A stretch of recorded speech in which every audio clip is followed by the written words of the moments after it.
Hello students, मैं C S Sharma, your physics faculty. अपन electric potential के बारे में बात कर रहे थे। इलेक्ट्रिक पोटेंशियल का जो चैप्टर है उसमें अपन ने electric potential due to conducting sphere और electric potential due to non conducting sphere पढ़ लिया था। अब अपन उसके आगे बात करते हैं potential energy of a system of charges. Basically सबसे पहले ही मैंने पोटेंशियल एनर्जी के बारे में बताया था तुम लोगों को। पोटेंशियल एनर्जी बेसिकली क्या थी? अगर एक क्यू चार्ज को इन्फिनिटी से इलेक्ट्रिक फील्ड में लाया जाता है तो work done against the electrostatic force will be equals to potential energy of that charge. तो सबसे पहले अपन को क्या करना है, इलेक्ट्रिक पोटेंशियल और पोटेंशियल एनर्जी में चेंज क्या है, वो यही है कि इलेक्ट्रिक पोटेंशियल में अपन यूनिट पॉजिटिव चार्ज को इन्फिनिटी से लेकर किसी पॉइंट तक लेकर आते हैं और यहाँ पर अपन किसी चार्ज Q को इन्फिनिटी से किसी पॉइंट तक लेकर आते हैं। ये चीज़ आपको समझ में आनी चाहिए। अब देखो क्या पूछा गया है अपने पास में potential energy of a system of charges. मतलब एक सिस्टम ऑफ चार्ज की पोटेंशियल एनर्जी पता करनी है। मतलब एक सिस्टम बनेगा, इसका मतलब एक से ज़्यादा चार्जेस होंगे।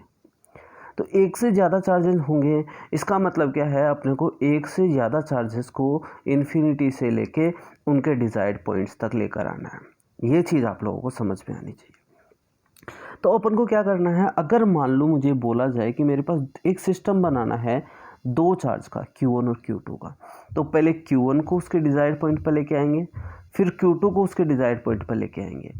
अगर Q1 को लाने में जो किया गया वर्क डन है वो W1 है और Q2 को लाने में जो किया गया वर्क डन है वो W2 है। तो इस सिस्टम को बनाने के अंदर अपने को कितना वर्क करना पड़ा, W1 प्लस W2 वर्क करना पड़ा। तो अगर W1 plus W2 total work करना पड़ा, इसका मतलब है इस सिस्टम को बनाने में जो टोटल वर्क डन है वही इस सिस्टम की क्या है, पोटेंशियल एनर्जी है। इस सिस्टम की पोटेंशियल एनर्जी कितनी होगी, W1 प्लस W2। तो मुझे दोनों वर्क डन फाइंड आउट करने हैं, फर्स्ट चार्ज को लाने में और सेकंड चार्ज को लाने में। लेकिन यहाँ पर एक चीज़ और ध्यान रखनी है कि इन Q1 और Q2 चार्ज को स्लोली लेकर आना है। मतलब इनमें एक्सेलरेशन नहीं होना चाहिए, क्योंकि अगर एक्सेलरेशन हो गया तो वेलोसिटी आ जाएगी और वेलोसिटी आ जाएगी तो काइनेटिक एनर्जी भी आ जाएगी। लेकिन अपन को तो पूरा का पूरा वर्क डन किस में कन्वर्ट करना है, पोटेंशियल एनर्जी में कन्वर्ट करना है। इसलिए अपने को काइनेटिक एनर्जी को हमेशा कितना रखना है, 0 रखना है।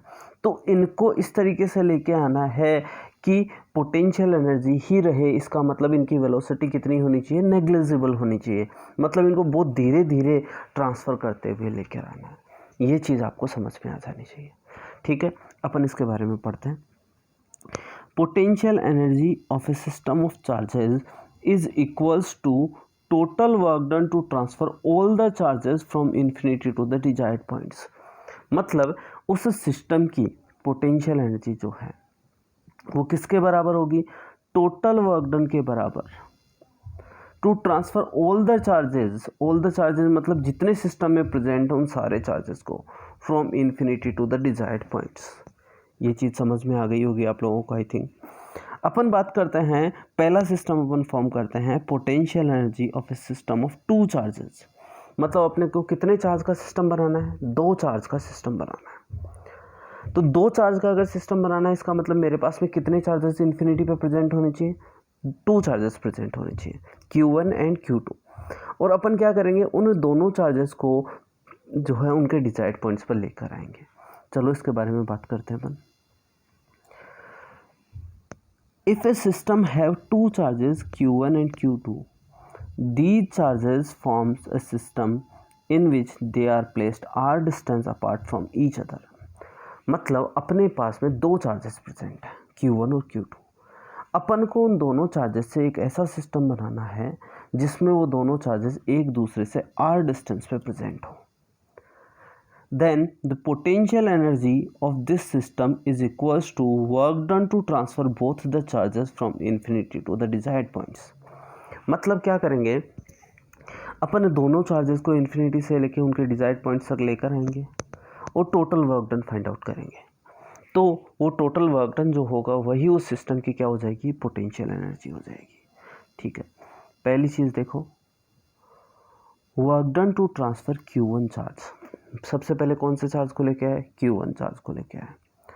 तो Q1 चार्ज को लाने में अगर वर्क डन W1 है तो W1 की वैल्यू कितनी होनी चाहिए? देखो, वर्क डन होने के लिए दो चीज़ें ज़रूरी है, फोर्स और डिस्प्लेसमेंट। अपन Q1 चार्ज को ट्रांसफ़र तो कर रहे हैं, लेकिन Q1 चार्ज पे फोर्स लगाने के लिए पहले से वहाँ पर कोई भी चार्ज प्रेजेंट नहीं है, मतलब पहले से कोई इलेक्ट्रिक फील्ड है ही नहीं। तो अगर इलेक्ट्रिक फील्ड नहीं है तो Q1 जो चार्ज है उस पर कोई भी फोर्स नहीं लगेगा, और अगर फोर्स नहीं लगेगा तो वर्क डन कितना हो जाएगा? 0 हो जाएगा। The work done to transfer Q1 charge is 0 because there will be no electric field और इलेक्ट्रिक चार्ज प्रेजेंट। वहाँ पर कोई भी इलेक्ट्रिक चार्ज या इलेक्ट्रिक फील्ड जो है वो प्रेजेंट नहीं है, इलेक्ट्रिक फोर्स नहीं लग रहा है वहाँ पे। So there will be no force on the charge Q1। तो Q1 चार्ज पे कोई भी फोर्स लगेगा ही नहीं। अगर Q1 चार्ज पे कोई भी फोर्स नहीं लगेगा, इसका मतलब जो वर्क डन आएगा वो कितना हो जाएगा? 0 हो जाएगा। तो हमेशा एक चीज़ का ध्यान रखना कि अगर इन्फिनिटी से अगर अपन सबसे पहले जिस चार्ज को लेकर आते हैं, उस चार्ज को जब लेकर आते हैं तो उस चार्ज को लाने में हमेशा वर्क डन 0 होता है, क्योंकि पहले से सिस्टम में कोई चार्ज प्रेजेंट नहीं है। मतलब चार्ज 0 है, इसका मतलब क्या है कि वहाँ पर इलेक्ट्रिक फोर्स लगाने के लिए कोई चार्ज प्रेजेंट ही नहीं है। इसका मतलब अगर फोर्स 0 है तो वर्क डन भी कितना आ जाएगा?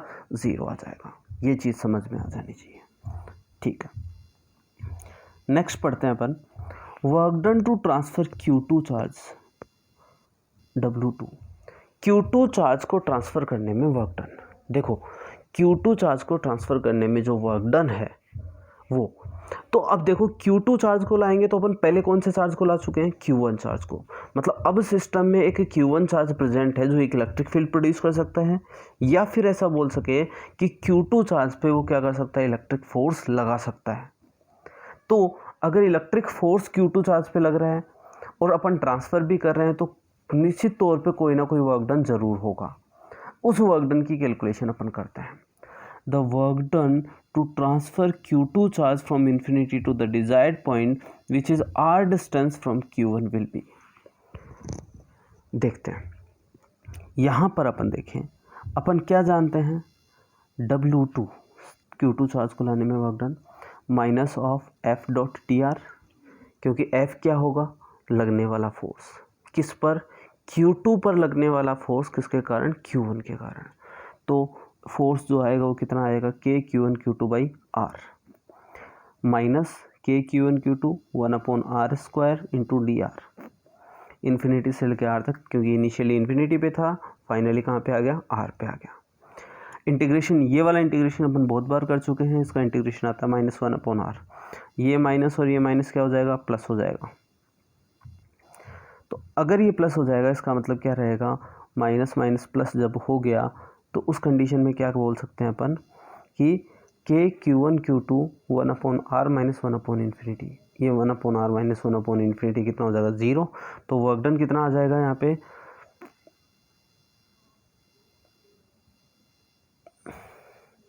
वर्क डन आ जाएगा K Q1 Q2/r। ये कौन सा वर्क डन है? W2 Q2 चार्ज को लाने में वर्क डन। तो टोटल वर्क डन जो है वो कितना हो जाएगा? W is equal to W1 plus W2, 0 plus K Q1 Q2/r। तो टोटल वर्क डन कितना आ गया? K Q1 Q2/r आ गया। ये चीज़ आपको समझ में आनी चाहिए। और यही जो वर्क डन है वो किस में स्टोर हो जाएगा? यही जो वर्क डन है वो किस में स्टोर होगा? पोटेंशियल एनर्जी U में। तो U जो है वो कितनी आ गई? K Q1 Q2/r आ गई। U जो है वो ये आ चुकी है। अब देखो अपन क्या बोल सकते हैं, इसको अपन एक चीज़ से तो और पता कर सकते हैं। V इज इक्वल टू क्या होता है? W/Q। V is equal to होता है W/Q, और ये जो वर्क डन है वही पोटेंशियल एनर्जी के बराबर होता है। तो V is equal to U/Q भी होता है, जिसको अपन U इज इक्वल टू क्या लिख सकते हैं? QV लिख सकते हैं। अब देखो पहले चार्ज को लाएंगे तो वहाँ पर कोई भी पोटेंशियल प्रेजेंट नहीं है, कोई भी पोटेंशियल प्रेजेंट नहीं है। इसका मतलब क्या हुआ? वहाँ पर पोटेंशियल नहीं है तो पोटेंशियल एनर्जी भी नहीं होगी, मतलब पहले चार्ज को लाने में कोई भी पोटेंशियल एनर्जी नहीं होगी। अब अपन लाते हैं दूसरे चार्ज को, तो जब अपन दूसरे चार्ज को लाएंगे उस कंडीशन में वहाँ पर कौन सा चार्ज प्रेजेंट है, Q1 चार्ज प्रेजेंट है। उससे r डिस्टेंस पे किसको प्लेस करना है, Q2 चार्ज को प्लेस।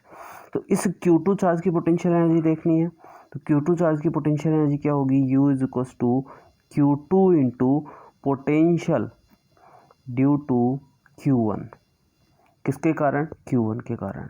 तो Q2 तो ये आ गया, पोटेंशियल ड्यू टू Q1, इस Q1 के कारण यहाँ पर r डिस्टेंस पे कितना पोटेंशियल होना चाहिए, V इज इक्वल्स टू क्या हो जाएगा, K Q1 अपॉन R। तो ये क्या आ जाएगा, K Q1 बाई R। तो यहाँ पे टोटल कितना निकल के आएगा, K Q1 Q2 by R आएगा। अगर देखो मान लो कि Q1 चार्ज अगर नेगेटिव होता, अगर Q1 चार्ज नेगेटिव होता तो उसका पोटेंशियल कैसा था, नेगेटिव। और अगर Q1 चार्ज पॉजिटिव होता तो उसका पोटेंशियल कैसा होता, पॉजिटिव होता। तो अगर अपन पोटेंशियल एनर्जी के बारे में बात करें कि कब पोटेंशियल एनर्जी पॉजिटिव होगी, कब पोटेंशियल एनर्जी नेगेटिव होगी, तो उस केस के बारे में अपन बात करते हैं।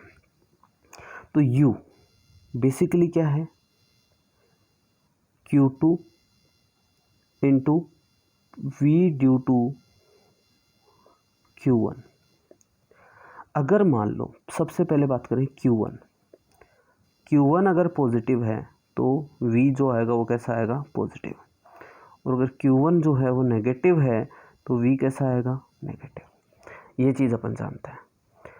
अब देखो इसके कारण ये जो है V तो मैंने निकाल लिया, V तो पॉजिटिव नेगेटिव आ गया।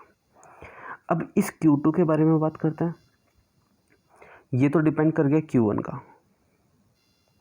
इस Q2 के बारे में बात करते हैं। अगर Q2 पॉजिटिव है तो और Q1 भी पॉजिटिव है, जैसे पहले अपन बात करते हैं Q1 को पॉजिटिव लेके रखते हैं, Q1 को अपन ने पॉजिटिव माना और Q2 को मैंने क्या कर दिया, सबसे पहले पॉजिटिव मान के देखा, पॉजिटिव माना।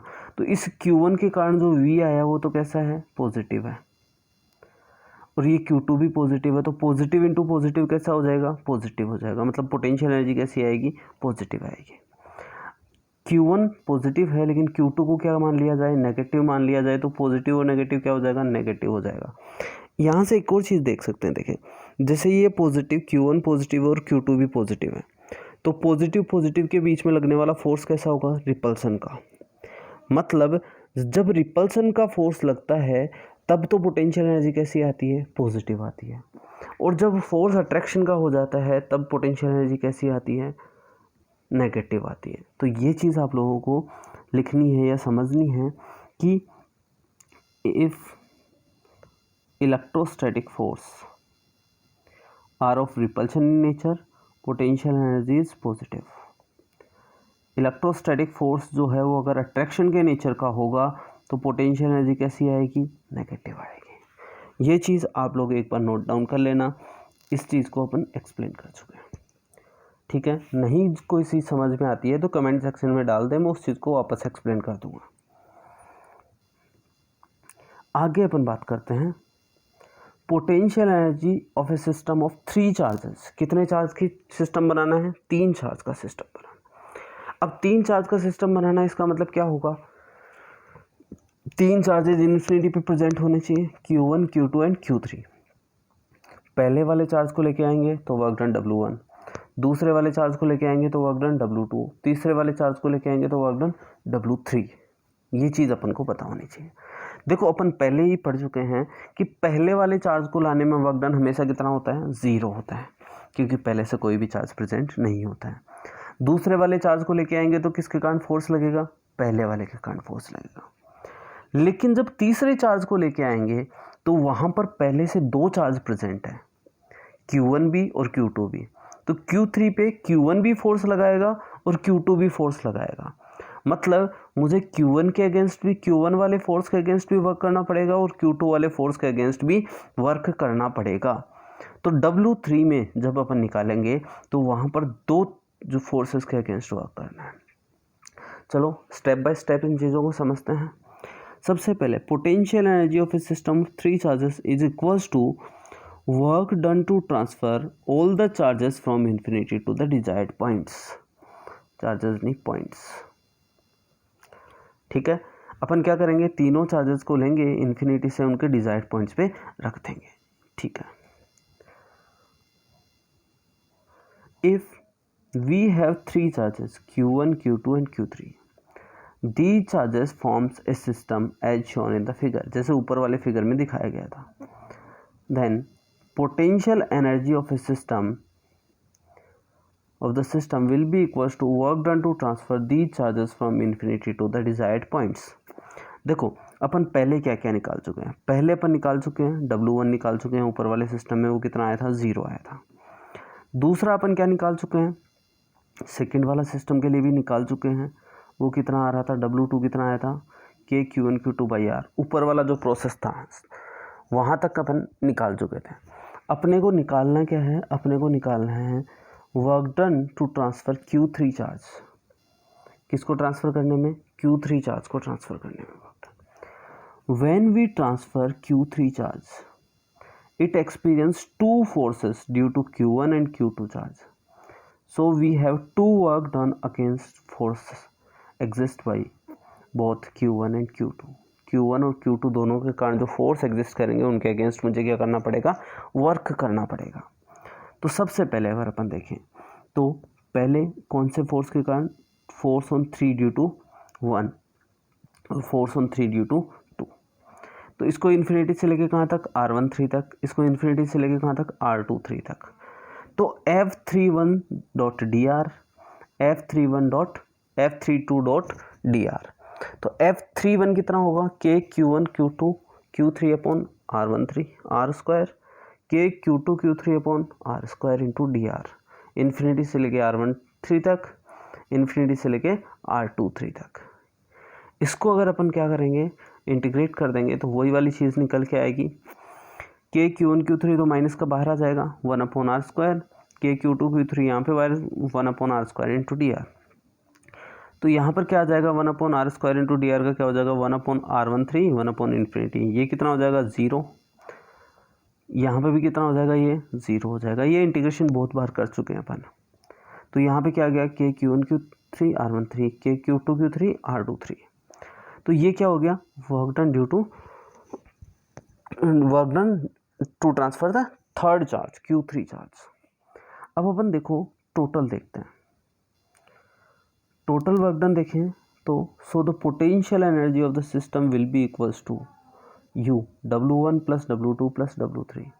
W1 कितना है ये, W2 कितना है ये, और W3 में कितने पॉइंट्स आएंगे। तो इन तीनों को अपन जब ऐड कर देंगे तो अपने पास में पोटेंशियल एनर्जी ये निकल के आएगी। ठीक है, ये चीज़ समझ में आ जानी चाहिए तुम लोगों को। इस तरीके से अपन क्या निकाल सकते हैं, potential of a system of 3 charges. ठीक है, आज के लेक्चर में अपन इतना ही पढ़ते हैं। अगले लेक्चर में अपन कुछ न्यूमेरिकल्स करेंगे और उसके बाद में अपन एक लास्ट टॉपिक जो बचे हुए हैं इसके, potential energy of a dipole और पोटेंशियल या work done to rotate a dipole, 2 topics बचे हुए हैं, उन दोनों टॉपिक्स के बारे में स्टडी करेंगे। अगले लेक्चर में ये पोटेंशियल का जो चैप्टर है या पोटेंशियल का जो पार्ट है वो कंप्लीट हो जाएगा। उसके बाद में अपन कैपेसिटर या कैपेसिटेंस स्टार्ट करेंगे। ठीक है, थैंक यू।